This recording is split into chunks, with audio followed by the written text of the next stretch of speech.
We all know that the topic religion can be a very fiery subject. So I'm going to refer to my trust and faith in the power above in one word: logic.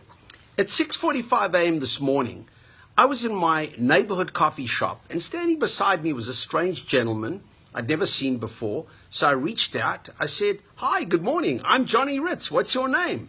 He looked at me a little startled. "Wow, who's this strange guy here in the middle of LA, Hollywood, saying hi to me?" He said, "Oh, hi, I'm so-and-so." A few minutes later, he noticed that I had a yarmulke on my head, and I was of the Jewish faith. He said, "Excuse me, do you know where I could get some kosher food for the coming Sabbath?" A story of logic crept into my mind. Going back thousands of years ago, Abraham was talking to God, and during his discussion, he noticed three strangers in the distance. So he interrupted his discussion, and he reached out to these three strangers, and he welcomed them into his tent and said, "Sarah, his wife, please give them water, feed these gentlemen." God looked down and was clearly very impressed that Abraham was treating someone the way we would like to be treated.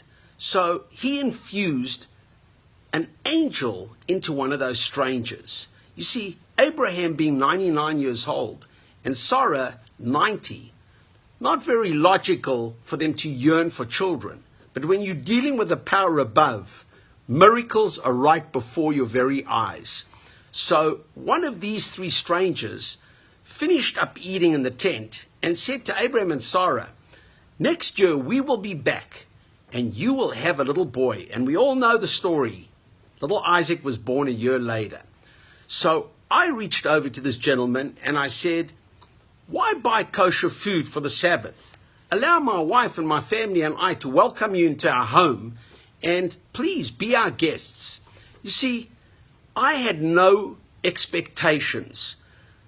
The miracle had already occurred this morning. The mere fact that I woke up, that my wife woke up, that my children woke up, and I was in this coffee shop was already a huge treasure for me. But as we all know, we yearn for things in our lives: healthy children, a good marriage, sustenance in order to provide for our families. And with that in mind, I know that by reaching out and doing acts of kindness, treating others as we'd like to be treated, the almighty power above is waiting to see us do these kind of acts of kindness and bestow tremendous treasure on us. So, my dear friends, open your eyes, look for opportunities wherever you are, and welcome treasure into your life.